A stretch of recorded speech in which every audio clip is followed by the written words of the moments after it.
So, update po tayo guys sa ginawa po nating motor kanina. So, as of 6, 8 PM, so, andito na po kami. Andito pa rin po kami. So, ito na po yung AC, bali, naisa din po yung ano nito, yung charging, so,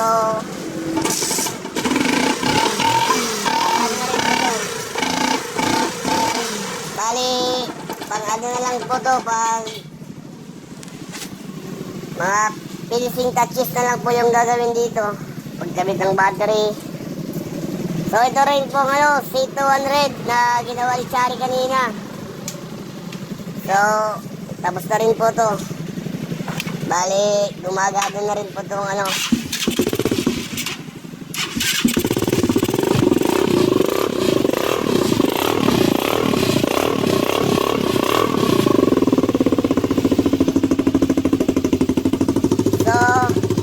Ito rin po yung ano, bagong project ko na Suzuki address. So, bali, ito, kanina ko pa lang itong inumpisahan i-convert. Kasi from FI, i-convert natin to sa carb. Isa rin ito, ano, malaking project.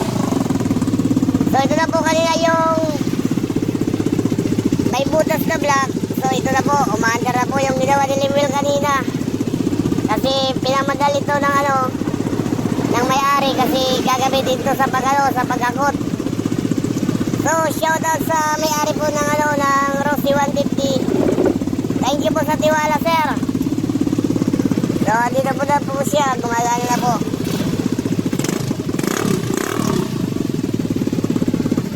Bali, ayos na po. So, andun pa rin po yung dalawang kasama natin sa ano, sa tawid. So, dito pa po sila naggagawa.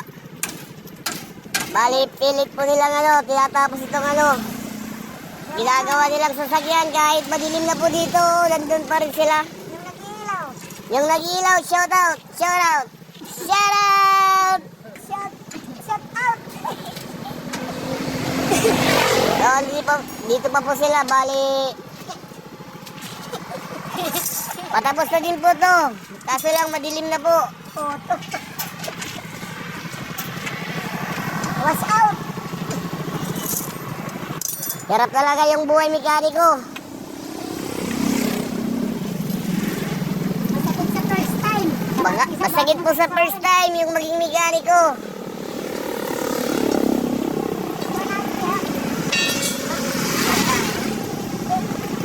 Ah.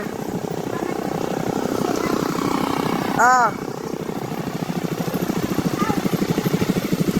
So, gabi na po. Tapos na rin po yung mga ginagawa namin. So, balitapusin na lang po namin to kasi para ma-release na namin yung mga unit na to para magamit na rin ang may-ari. So, thank you guys for watching. Thank you. Thank you!